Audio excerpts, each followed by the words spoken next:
Muito bem, seja bem-vindo a mais uma aula do nosso programa Virtus et Gratia. Há 2 aulas nós estamos conversando um pouco sobre a virtude teologal da caridade. Já vimos a virtude teologal da fé, vimos a virtude teologal da esperança e agora nós vamos ver a prática, como praticar a virtude teologal da caridade. Então, já deixe seu like, compartilhe e, bem, vamos adentrar um pouco nessa prática. Pois bem, nós já vimos que o amor é um dom de si mesmo. O amor é um dom quando nós nos entregamos ao próximo, sem pensar em nós, né? Então, quanto mais perfeito é o amor, mais nós nos entregamos e esquecemos de nós mesmos. Assim como Cristo fez na cruz. Ele morreu na cruz por nós e esqueceu de si mesmo, esvaziou-se a si mesmo, como São Paulo fala. Então, esse é o princípio, tá? Só que assim, antes de adentrarmos na prática mesmo, eu preciso ressaltar uma verdade que é muito importante, tá? Nós vimos que as virtudes você se adquire pela repetição de hábitos. Lembra que quando nós falamos pelas virtudes, que também se adquire pela repetição de hábitos, principalmente as virtudes naturais, etc, etc.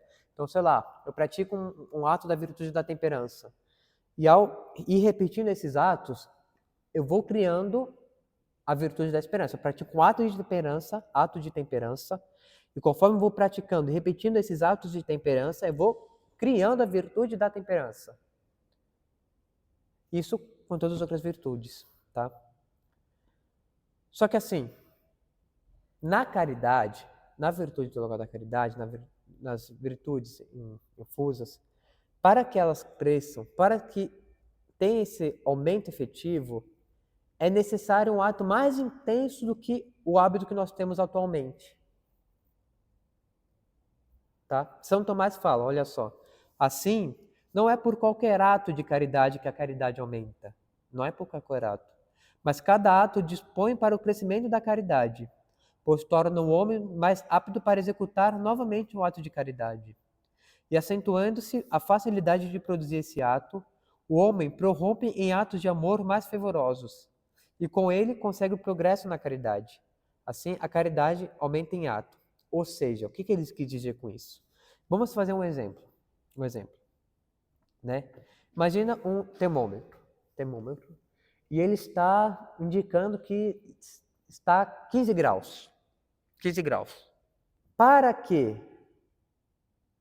ele indique 25 graus, não basta que tenha vários calores, entre aspas, de 15 graus. Não, você precisa ter um calor que chegue a 20 graus.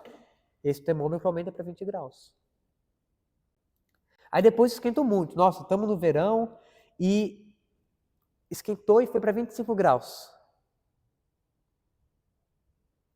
A mesma coisa é com a virtude da caridade. Tá? Vou usar números aqui, é meio impróprio, mas é para vocês entenderem. Por exemplo, tá? Nós temos o nível 10 de caridade.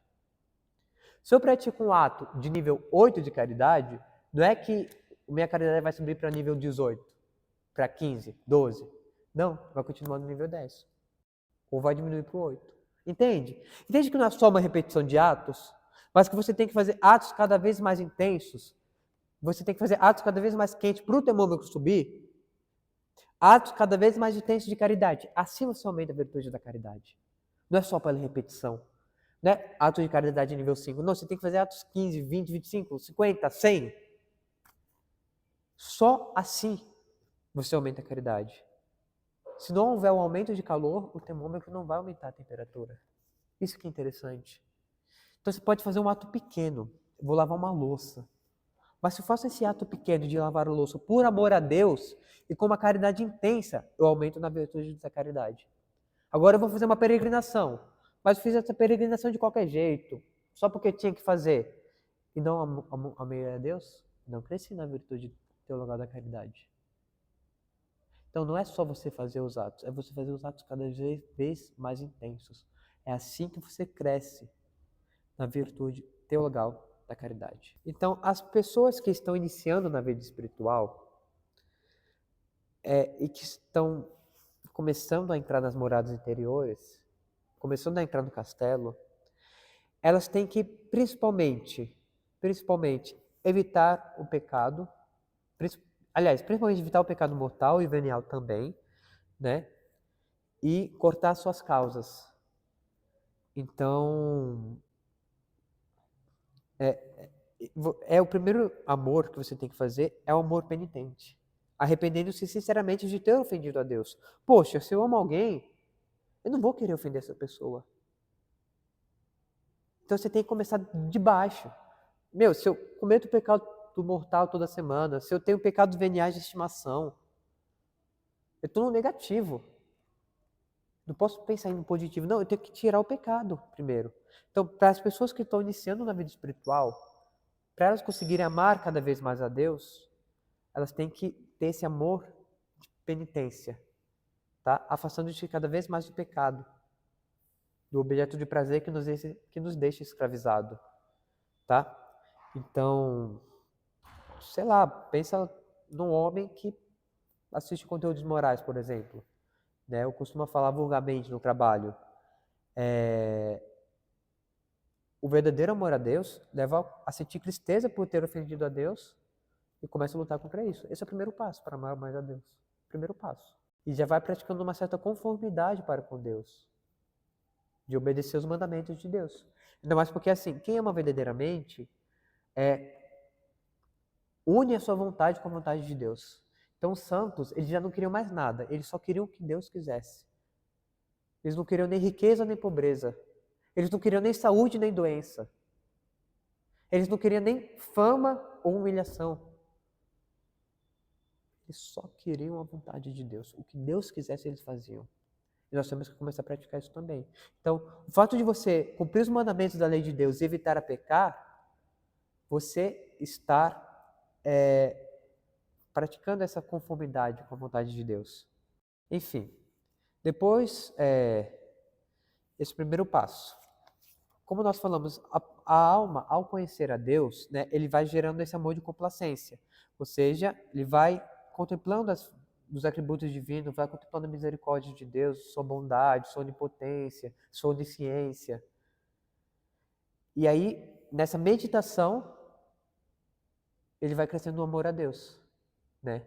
Sai do amor inicial e vai para o amor de complacência, que é um certo prazer que a alma encontra em meditar sobre as coisas de Deus. Então, assim, primeira coisa que você tem que fazer é evitar o pecado. Cortar o pecado. E aí você começa a meditar sobre os atributos de Deus. Gente, pega 15 minutos por dia. Vamos ler aqui, sei lá,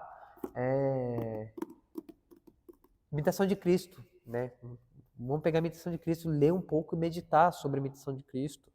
Diário da Irmã Faustina, a Bíblia, pegar e meditar os atributos de Deus. Então você já está saindo... Evitar o pecado é de sair do negativo para o nível 0. Aí você começa a contemplar os atributos de Deus.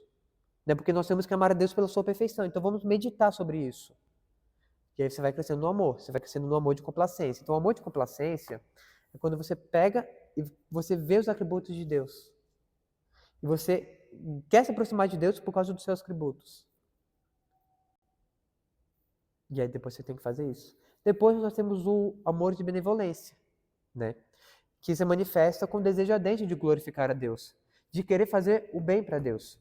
Tanto que os padres que salvaram mais almas eram aqueles padres que mais amavam a Deus. Lembra? O amor do próximo vem do amor a Deus. Então qual que é o processo? Você corta o pecado da sua vida. Você começa a meditar os atributos de Deus. Meditar 15 minutos por dia. Você vai ter esse amor de complacência com Deus. Você vai se gostando de estar perto de Deus por causa dos seus atributos. E aí, naturalmente, você vai querer que Deus seja conhecido pelo resto do mundo. Naturalmente, você quer o bem para Deus. Óbvio, Deus é perfeito. Não tem como a gente aumentar a sua glória.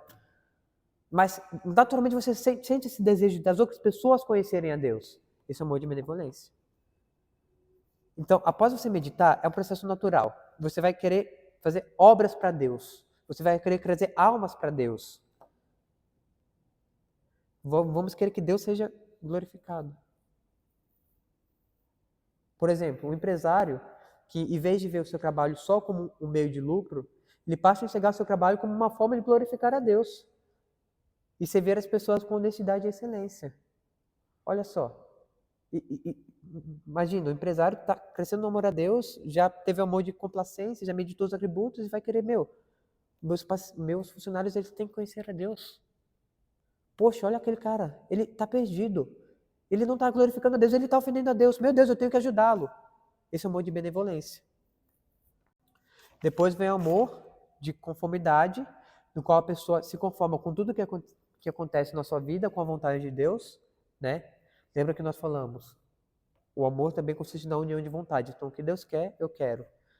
Por último, nós temos o grau de amizade para com Deus, né? Que é uma relação mútua entre os amigos. Eu amo a Deus e Deus me ama. É o último grau e é o amor de caridade. Então, é assim que se pratica o amor a Deus, é assim que você vai crescendo no amor a Deus. Tá bem?